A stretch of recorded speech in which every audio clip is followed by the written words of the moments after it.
Good morning. It's time for Coffee with Corky. I'm the founder of the pump station in Nurtury. I'm an RN with a master's degree in maternal newborn nursing, and I'm an internationally board certified lactation consultant. Here at the pump station, we work with prenatal families, we work with postpartum families, we help them with breastfeeding, baby care, all kinds of topics related to early parenting. So our purpose in doing this is to actually reach beyond the scope of our little practice here in Hollywood and in Santa Monica. If you like what we're discussing, can you share it with your friends? And if you have a question, can you put it into the feed and send it to us? We will even try to answer it today.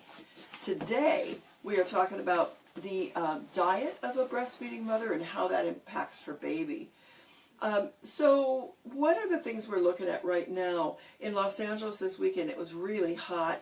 We're going to come out of this hot spell in another day, but people were enjoying backyard barbecues and times on the beach, and it just brings up the question, what can we eat, drink, and be merry with as we go through this summertime? So that brings up alcohol, doesn't it? In your backyard, there's beers, and what's your favorite summer cocktail? But can you drink when you're breastfeeding? Well, the answer to that is yes, in moderation. And there's some discussion about what that means. So keep in mind that young babies cannot detoxify alcohol as quickly as we can. It takes them about half the time. So you're keeping that in mind as you go forward. Also, blood alcohol and milk alcohol are even Steven. So how long does it take asparagus to get into your urine? Those of you who have that lovely quality, next time you go to the bathroom, there it is. So it goes into, milk goes into, from the bloodstream to the breast milk incredibly quickly. So the best time if you're going to drink would be after you breastfeed, not before. So alcohol detoxifies at about an ounce per hour, so it metabolizes about that long. Experts disagree a little bit. I'll tell you what the gentleman who we use all the time, who wrote the book on his name is Thomas Haley, wrote the book on medications and breastfeeding. He says it takes 2 to 3 hours to metabolize one drink. And so if you are drinking heavily, maybe you need to wait a bit longer. But another expert, Dr. Jack Newman, kind of thinks we restrict alcohol a little bit too much. But if you're feeling buzzed, and are we honest about that always? Buzzed? A lot of people think, oh, well, I'm okay, I can drive. But can you really? So you need to be quite honest about that with yourself. Can you really have 2 drinks and breastfeed? It would depend on how long had gone on between those 2 drinks. And so just keep that in mind and maybe enjoy a slow sip as you're drinking alcohol. So on that note, some people want to know if there's any alcohol. So a product that's on the market today is the one called Milk Screen. It doesn't tell you how much alcohol is there, but it tells you if there's any.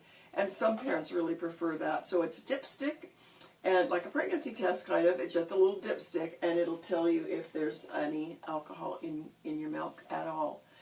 So another question that comes up a great deal, and Coffee with Corky would bring that up, can you have caffeine? Well, that's a little bit interesting too. So again, newborns cannot process or detoxify caffeine as quickly as we can. In fact, for us, the half-life of caffeine in our bodies is 4.3 hours. In other words, every 4.3 hours, that dose goes in half again, and it takes 5 half-lives to completely clear the system. But in a baby, the half-life, instead of 4.3 hours, the newborn, it's 90 hours. Isn't that crazy? So it takes a long time, and so it could build up in their system. But nobody knows how each baby will be affected. And is it contraindicated? It really isn't. They actually use caffeine in intensive care units for little babies to help regulate their heart rates. But it can keep them awake, and who needs that in a newborn? So maybe you limit your caffeine intake, and depending on how sensitive your baby is. I'm sensitive to caffeine. So I have to drink decaf or very little coffee or caffeinated drinks, or it really bugs me. So think about that for your own baby. Some are more sensitive than others. So, and maybe keep your caffeine to the morning hours, because nobody wants a baby who's up and active at 9 p.m. going, oh, I thought you were serving me decaf. So things that have caffeine in it, also teas, unless they're designated as no caffeine. And also chocolates in great amounts, but you know, chocolate's just kind of a must for new moms. You got to have a little bit of chocolate in the afternoon to just get through the day. At least that's what I found. So another question that we often have is there anything that I cannot absolutely have when I'm breastfeeding? And the newest information that Dr. Hale has told us is that kombucha is not a good idea when we're breastfeeding. Perhaps it does what it's advertised to do. It increases toxins because it activates toxin release. So it's suggested that that may not be a good thing to drink when you're breastfeeding or pregnant. So don't get panicky if that's what you've been doing, but it may be not the best idea. So what about the moms who eat foods that they think they shouldn't eat because it might bother their baby, because babies are gassy because of what they're eating? So there's not a lot of evidence on this. But some of the things that mothers swear have bothered their babies, and it won't be the same mother to mother, but the universal list of things that moms might try taking out of their diet if they think their baby is like crazy gassy. And by the way, the gassiest babies on earth are those whose mothers have the most milk, and sometimes we actually need to help moms tamp their milk down and find a way to have less gush and flow for their babies, because they have what we talk about is fast flow or too much milk, and some of those babies will be incredibly gassy. So we might look at that and help that mom try to lessen her flow. We might have that baby nursing on just one breast at a feeding and that kind of thing. And we'll take that up on another week a little bit more about rapid flow. But if moms don't see themselves as that, they might try taking some foods out of their diet. They might have also tried some different things. We brought out some gripe water here. So the things moms will try out of their diet, let's do that first. The first thing that goes is dairy. And if you were in a room of our postpartum moms, 0 to 4 month age babies, and you asked them as a group, that maybe there's 20 of them in there, what is out of your diet? Is anybody taking anything out of their diet? Only 4 would have anything out of their diet. And 2 of them wouldn't even know why they're doing that or if it affected the baby at all. But 2 are really working on trying to lessen gas in their babies. And maybe for both of them, something they are doing feels like it might be working for them. So dairy is the first thing that comes out of those moms' diets. And for some babies, it is profound, and for others, it makes no difference at all. For those who have a difference, they may be adding back in dairy when that baby's 3-4 months, a little bit older. But it might make a difference for some. And so the idea is to take all dairy out. Don't just take a little out. Take it all out for a week or 2. And that's not terribly hard to do. You just got to get your head around it a little bit and read some labels and just watch it. The other foods that moms will take out, they'll take out acidy foods like lots of orange juice and lemonade and tomatoes. They may not take all of that out, but they may look at their diet and lessen it a bit. They probably will take out some of the cruciferous vegetables, all healthy choices, but Brussels sprouts, broccoli, cauliflower, cabbage, those kind of foods cause gas in us and perhaps in the baby, but moms will try it out and they'll say, yeah, well, it was broccoli for sure, but others will say, made no difference. And others would take out spicy foods. I eat all those things, but I'm not a study. But I found caffeine was certainly one thing that bothered my kids, but all the rest of these, not so much. And so moms will try those foods, and maybe you take out things that bother you. And notice I didn't mention beans. Beans are not commonly talked about as bothering babies, so that's something you might try.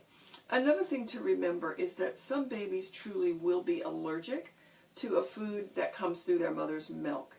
And occasionally we see those babies and probably refer 3 or 4 back to their pediatricians and possibly to a pediatric gastroenterologist because these babies are showing signs of allergy. That's usually seen in some blood, little strands of blood in the stools.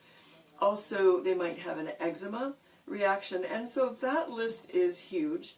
It's all the commonly known allergic foods that need to be removed from the mother's diet, and once the mother does that and the baby clears up, then they start adding foods back in and can identify the culprit. So those foods include, I'm going to try to list them here. I'm looking at a list because I don't want to miss anything. It'd be dairy for sure, some grains, wheat, corn, and soy. It would be all nuts, all seafood, eggs. I think I'm hitting the top ones. I can't if there's others, maybe some of you will remember. Hey Cheryl, any questions coming in? Nothing yet. So be sure and send a question in if you'd like to answer. If you'd like us to answer something, and we could do that later in an answer by email, etc., or any way we can get back to you, a phone call. So other things that moms might try for really gassy babies. There's a number of things on the market that people will try with mixed review. So one of the things is the gripe water here that I mentioned earlier. So this has sodium bicarb. Some of them have ginger, fennel, things that are known to be comatives to the stomach. Some will have charcoal in them. Griping is a word used particularly in England that means tummy cramping and pain.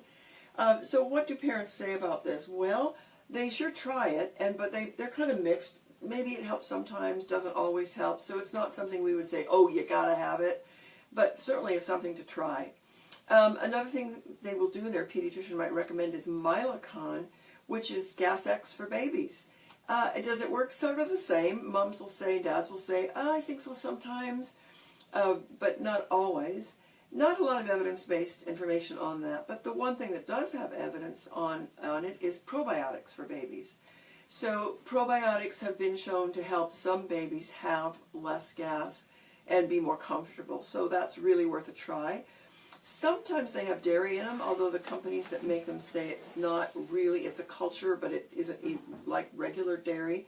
We've chosen to carry one here by Nurtury that's a powder that has no dairy in it at all, and we just have parents wet the finger with either breast milk or water, put the powder on the finger, and let the baby suck it off, and it's only a once-a-day dose, and babies don't seem to mind at all. We also have mamas and babies on probiotics if they're fighting a mastitis or if they're on antibiotics, either the mother or the baby or both.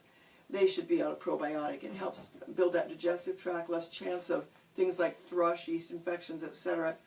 when people are on a probiotic. There's another product that we have kind of new to us on this side of the pond, and that's this little item called Windy by Frida Baby. We love that Frida company. It's really a little trumpet that's kind of greased and pushed into the bum, just a little tiny ways, and it really helps babies release gas, and it whistles when the gas comes out, which is very entertaining. So that might be something that would help babies. So another thing that really can help babies with gas is baby massage. So some people call them the colic strokes or the gas strokes. One of our breastfeeding consultants is a baby masseuse teacher, and she's taught me those strokes. So I thought I'd teach them to you a little bit today. And perhaps we'll bring Barbara in and have her actually do a superb job with this. One thing to know is we do have baby massage on our Baby Care 101 video. If you don't live in LA and you're expecting a baby, so you don't have a chance to attend our Baby Care 101, it's kind of famous here and packed to the doors because we give so much information, but it's all on that Baby Care video, which is, we think, pretty fantastic, and parents love it. But one thing we do when we're massaging a baby is we would put oil on our hands. So think about this. Lotion is cooling, but oil is warming. So pick an oil that is pure. We sell Honest Companies and we sell California Babies pure oils.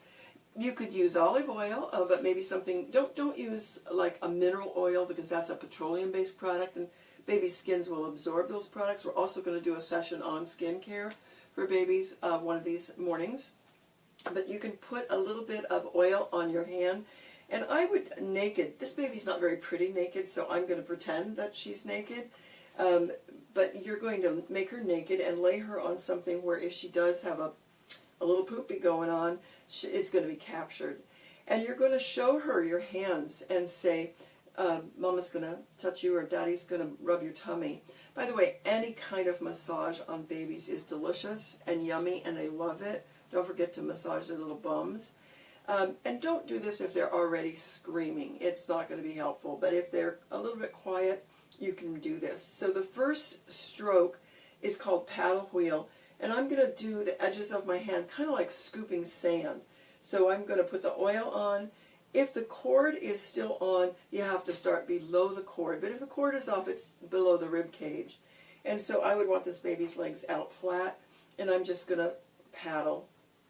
And it's nice and firm. And I'm just going to talk to her or sing to her. We're going to do, Barbara teaches Skinamarink. And so we might sing that a little bit to the baby.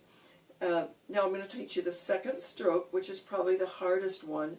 It's called the sun and the moon. And it goes around clockwise. So interestingly, some people don't know what clockwise is anymore because we're too digital. So it's from the baby's right to left. So when you're looking down, it's toward the right. So the reason you do that is the descending colon is right here. And we don't want to push the wrong way on that. We want to come right down that baby's left side, our right. So we're going to start with the left hand making a full circle. And I'll move you out here. Don't let your baby's head hang back like that. But so full circle and then a half moon coming behind it. And again, it's nice and firm, not tickly. Tickly would not help. We're trying to move gas actually. So right down that descending colon. So left hand all the way, and then the right hand follows. And then the last stroke is I love you. So it's your right hand down that colon, I, and then an upside down L, love, and then all the way around, you. So it's just an upside down U. So I love you. So I love you. And that's when she sings Skinamarink. So Skinamarinky dinky dink, Skinamarinky doo, I love you. Morning voice. Skinamarinky dinky dink, Skinamarinky doo, I love you. I love you in the morning and underneath the moon. Is that right? I love you in the evening. Oh, here's underneath the moon. Oh, Skinamarinky dinky dink, Skinamarinky doo, I love you. So they don't care how you sound. And I sounded horrible this morning because I'm a little froggy. But they love the sound. And you know what? They're going to come up to you when they're toddlers and go, Skinamarink, or whatever the word is, and want you to do that infant massage. So infant massage is terrific, and it's another way to get to know your baby better. So that's kind of it for today. What are we going to talk about next week, Cheryl? We're going to have our postpartum doulas in, have at least one of them in. Great. And they're going to talk about how you can help support mom when she comes home from the hospital with the baby. Oh, so don't miss that. Support the whole family. We have the most incredible postpartum doulas here, and they're going to talk to you a little bit next week about what Cheryl just said, how to be supportive of that postpartum mom. You know, it's funny, we leave the hospital here in LA or all over the United States 2 days postpartum, and it's like all of a sudden you're supposed to know what to do. And I'll never forget the feeling of walking in the house with my first baby. And I was already through my master's degree in maternal newborn nursing, and I'd been taking care of babies in the hospital for a long time. And I walked in the door and kind of looked around and go, now what? So don't miss that opportunity to hear them talk about the early care at home. And by the way, get as much help as you can. Postpartum doulas are terrific. Grandmas can be terrific, but they got to be people who can clean the toilets and make a casserole. So bring them in. And have a great day, and talk to you next week. Bye.